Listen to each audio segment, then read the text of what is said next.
little story really begins back in 1974.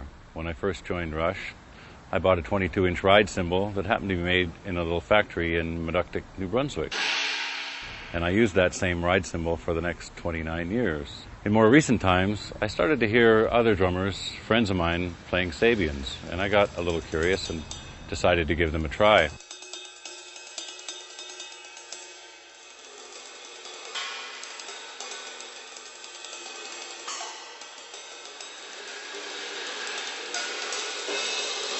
To my great surprise, they really blew my old cymbals right off the stands. So we arranged for me to make a visit to the much expanded Sabian factory in Meductic, New Brunswick. And when I met the people, I was so impressed at how much of the process was still done by hand. The hammering and the lathing, they just took a raw piece of bronze, put it up there, and sure enough, lathed each individual cymbal by hand. And there was a man sitting there with a leather apron, hammering cymbals by hand. And when I got with product specialist Mark Love, he started kind of putting some cymbals up for me to try, and we discussed what I liked and didn't like. And it was interesting, but a little clangy sounding. So he sent it back to the hand hammering man, Charlie Brown. Again, that was improved and interesting, but a little lacking in what I would call nuance.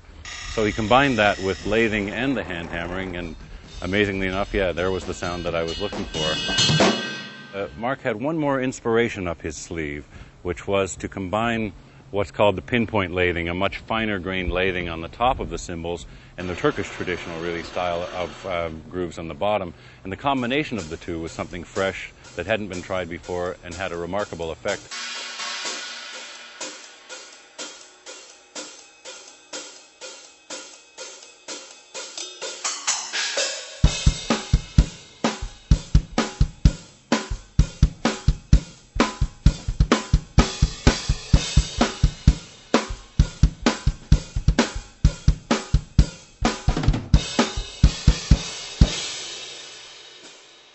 We started talking about how they should look as well, and developed this very special gold ink treatment for them. And the name that everyone liked in the end was Paragon, which means a model of excellence, and also happens to mean a perfect diamond of 100 carats or more. So we used that incorporated into the graphic treatment of it. We had a sound and a look and a name, a creation that we were all very proud of, and that I could put up on my drums and play as something that after almost 40 years of playing the instrument, I felt that I'd been involved in the design work.